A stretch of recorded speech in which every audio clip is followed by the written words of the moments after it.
Olá pessoal, no vídeo de hoje eu vou falar sobre o Jardim do Éden, o paraíso de Deus, o Jardim do Éden restaurado na Nova Jerusalém que descerá do céu, Gênesis e também Apocalipse 21 e 22. Como era o Jardim do Éden no princípio? Deus tinha plantado um jardim no Éden. Gênesis 2, de 8 a 17. Colocou o homem, colocou todo tipo de árvores agradáveis aos olhos e boas para alimento. No meio do jardim estava a árvore da vida e a árvore do conhecimento do bem e do mal, que foi essa árvore que Eva caiu na tentação e ela e Adão foram destituídos da glória de Deus e foram expulsos do jardim. No Éden nascia um rio que irrigava o jardim, depois se dividia em 4 braços, Pison, Gion, Tigre e Eufrates. O Senhor Deus colocou o homem no jardim do Éden para cuidar dele e cultivá-lo. Veja que o trabalho é bênção. Depois Deus viu que não era bom que ele vivesse só, então arranjou uma ajudadora, uma pessoa que lhe correspondesse. E assim, Deus colocou a mulher, a mãe da humanidade, a Eva. Depois, eles foram expulsos do jardim por causa da desobediência e Deus guardou a árvore da vida. Agora vamos para Apocalipse. Primeiramente, eu queria falar sobre Apocalipse, o livro de Apocalipse. Para alguns, tudo já se cumpriu. Para outros, é tudo simbólico. Para outros, tudo é literal. Então, existe muita divergência de entendimento.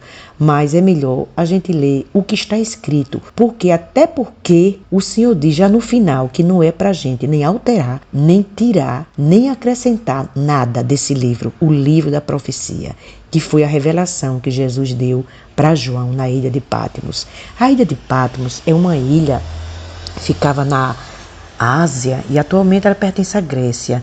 É uma ilha que tem formato de uma meia-lua, ela tem em torno de 35 quilômetros e lá João foi quando estava fugindo da perseguição aos cristãos. Vocês lembram quando Jesus disse para ele, quando no momento da cruz, que disse, eis aí a tua mãe, eis aí teu filho, e João foi e levou também a mãe de Jesus. E eu estive lá na gruta do Apocalipse, que fica na ilha de Patmos e também nas montanhas do Roxinol, onde tem a casa de Maria.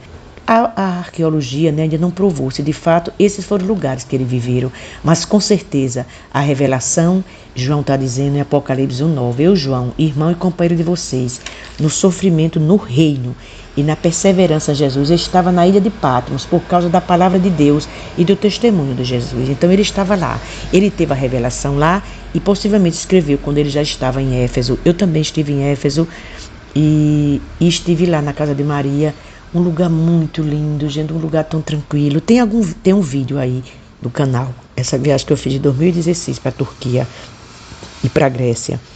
Mas vamos lá, o que interessa. Eu fico imaginando, quando eu entrei nessa gruta do Apocalipse, não podia filmar. Lá dentro tem um lugar assim, um lugar bem nostálgico.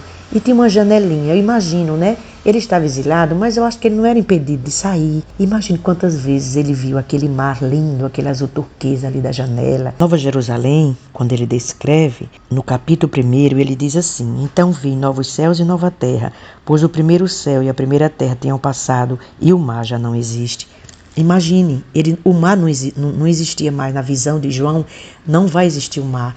Lembra que lá em Gênesis Deus criou a parte seca, deu o nome terra e o conjunto das águas deu o nome mares.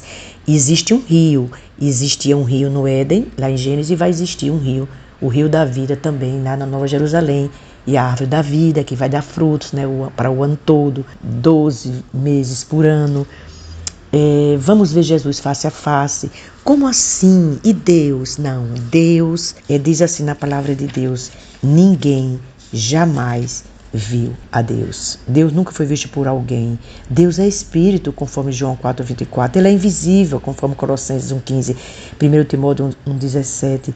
Nenhum ser humano pode ver a face de Deus, Êxodo 33:20. Nem Abraão, o amigo de Deus, nem Moisés, Êxodo 33:22-23. Só o Filho, João 6:46. Aí Felipe certa vez disse assim, Senhor, mostra-nos o Pai, e isso nos basta. Veja que Jesus respondeu. Jesus respondeu para Filipe, você não me conhece, Filipe? Mesmo depois de eu ter estado com vocês durante tanto tempo, quem me vê, vê o Pai. Como você pode dizer, mostra-nos o Pai? Jesus aqui, foi naquele momento que ele está fortalecendo os seus discípulos, no capítulo 14 de João, e que ele disse para que não ficassem tristes, né? Porque ele ia preparar lugar. E esse é o lugar que Jesus preparou, que está preparado desde a eternidade, desde a fundação do mundo. Deus criou já todas as coisas, Deus é eterno, Ele é soberano. Aí eu fico tão triste quando eu vejo pessoas dizendo que o livro do Apocalipse é todo uma linguagem figurada. Claro que tem símbolos, quando fala assim, por exemplo, o dragão, mas logo em seguida está explicando quem é o dragão. A figura do dragão representa Satanás, a antiga serpente. Mas explica. O livro de Apocalipse é como se fosse um resumo de toda a Bíblia, porque ali não tem uma citação direta, como nos livros do Novo Testamento. Toda a minha Bíblia, no rodapé, tem citação direta do Antigo Testamento. Por isso que você tem que ter como pano de fundo os livros do Antigo Testamento, principalmente para entender Apocalipse, Gênesis, Êxodo, a caminhada terrena aqui para rumo à terra prometida, tudo era figura, sombra do que viria, mas agora a gente está numa caminhada espiritual pela fé para a terra prometida, para essa nova Jerusalém, para esse paraíso de Deus que vai descer à terra. Por isso que não acredite naqueles que dizem ou tudo ou nada. Não, leia conforme está escrito, não acrescente nem tire nada da profecia deste livro, que foi revelação de Jesus Cristo para João. Como é desdenhada a soberania de Deus. Deus preservou a vida de João, revelou tudo o que vai acontecer e tudo que está escrito nos profetas. Se você ler aqui mesmo em Apocalipse 21, você vai ver a descrição da Nova Jerusalém, você vê no livro de Apocalipse mencionando Isaías, quando fala de novos céus e nova terra, mencionando Ezequiel, mencionando Daniel, os profetas, as cartas de Pedro. Como você vai dizer que um livro desse já se cumpriu? Ainda estamos a história ainda não findou, ainda não aconteceu o que o Senhor diz em Apocalipse no início. Antes de começar a se falar sobre as cartas, Jesus diz o seguinte: eis que ele vem com as nuvens, e todo olho verá, até mesmo aquele que o traspassaram. Lembra-se da profecia de Zacarias 12:10, o que diz aqui a respeito disso. Leia Mateus, quando fala que Jesus foi perfurado com a lança pelo soldado romano, e todos os povos da terra se lamentarão por causa dele. Assim será, amém. Eu sou o Alfa, o Ômega, diz o Senhor Deus, o que é, o que era, o que há de vir, o Todo-Poderoso. Como? Quem somos nós para brincar com a soberania de Deus, dizendo que tudo isso se cumpriu? Jesus ainda não voltou. Ele escreveu para aquelas igrejas. Se você quiser fazer uma viagem pelas igrejas da Ásia, atualmente você pode ir, você basta procurar uma operadora de turismo, você viajar. As 7 igrejas do Apocalipse são hoje só ruínas. Você pode fazer uma visita e ver a história, acompanhada principalmente de um teólogo, né? Eu amo estudar a palavra de Deus, eu confesso, eu não sou como Paulo, que estudou aos pés de Gamaliel, ou muitas pessoas aí importantes que estudaram, fizeram curso de teologia, mas eu confesso que eu leio muitos comentários, eu assisto muitos vídeos bons, mas eu estudo aos pés do Mestre, do meu Jesus, todos os dias, e peço ao Senhor, me revela, Senhor, para que eu não cometa nenhuma heresia. Aquilo que eu não sei, eu não explico. E quando é algo que eu penso, eu digo eu, Elzinha. Como Paulo dizia, digo eu, Paulo, mas não posso inventar nada, não posso tirar nem acrescentar nada do livro do Apocalipse.